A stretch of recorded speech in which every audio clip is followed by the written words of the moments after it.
Brendan Moylan, firstly, congratulations. This year's National Long Driving Champion. Thank you very much.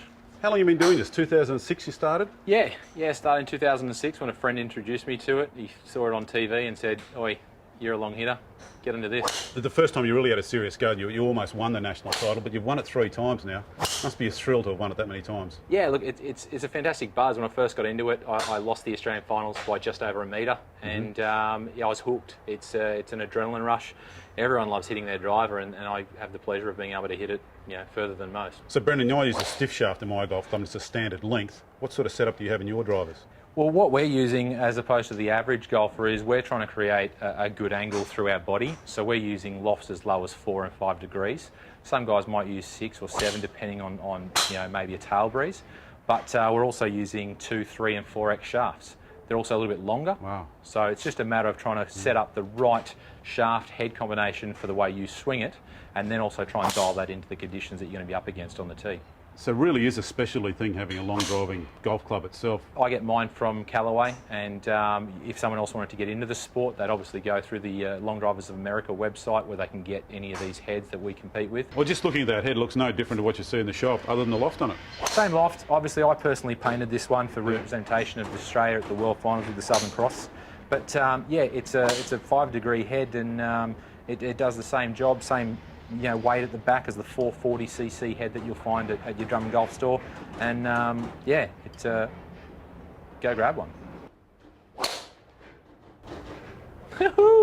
In terms of golfing, what sort of launch angles do they go at, and what sort of club head speed are we looking at? All right, to be competitive, unless you're swinging at least 140 mile an hour on a TrackMan device, you're not going to make it. You want to be launching at around about 12 to 14 degrees.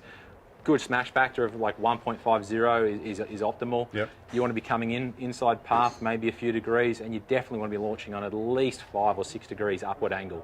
That's going to give you the best spin rate, which is going to be for long drive around about 1800 to 2100 RPM backward. And yeah, you hit it smoothly, and that'll go forever. So for your average golfer, you're obviously a good long hitter of the golf ball. What sort of tips would you give them to actually hit the ball further? Most amateurs make the mistake of trying to get their power from their upper body, and I sort of suggest to people that a lot of the power can come from your legs. So one thing that people will do is they'll set up to the ball and they'll try and get really aggressive over it, and they'll actually open their shoulders up. So I've got 2 tips. One, make sure that your shoulders are always close to the target, facing, for a right-hand golfer, down the right-hand side of the fairway. And the second thing is when you get to the top, don't make the mistake of actually spinning out of it. When you spin out of it, you'll see the club comes over the line, and that's surely going to give you a cut ball flight. So when you get to the top of the backswing, you want to make sure that you bump your hips in, and then once you've got them bumped in, that's when you can rotate through it. And that'll create an inside to out path, much straighter, if not a draw ball flight. So Brendan, you can certainly smash it. Do you actually have a handicap and play golf? I actually have a handicap. It's not one to be proud of, but 11 is my handicap. And I used to have a really good one of about 4 when I started out about age of 15. I started playing and worked way up to a 4 handicap at Gold Coast Burleigh Golf Club. That's where I started. How did you get into golf? Were the mates that played, or your family? Or? Yeah, funny story. I actually broke my hand, and on the way home from waiting in the hospital of 4 hours, my dad said, "You're going to wait for me while I eat some golf balls." So I got bored sitting down, and I picked it up one-handed, and a few months later, once the cast came off, I started swinging it. First game of golf, I beat my dad by 1 shot, so I was hooked. The thing I'm concerned about when you play golf, though, is because you hit it so far, you have to wait not only the par 3s, you have to wait on nearly every par 4, and obviously the par 5s you're going to get home in 2. Must be a slow round waiting on the tee all day. Yeah, it's a pro and con playing with someone as long as myself. All the long drive guys will always have to wait on a par 4. My biggest problem is waiting for the green and hoping the guys clear it, because I have actually hit someone when they were walking off the green on a par 4. So it's one of the joys of hitting it long. There you go.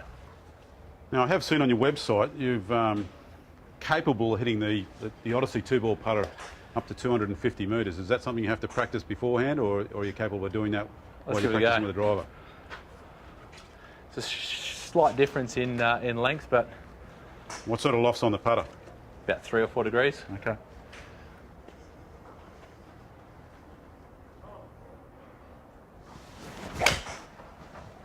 There you go. Well, that's about as far as I'm going to drive it downwind down the bitumen tarmac. So, Brendan, fantastic. All the best with your trip overseas. Thanks very much, Ozzy. I know you do very well. I appreciate it.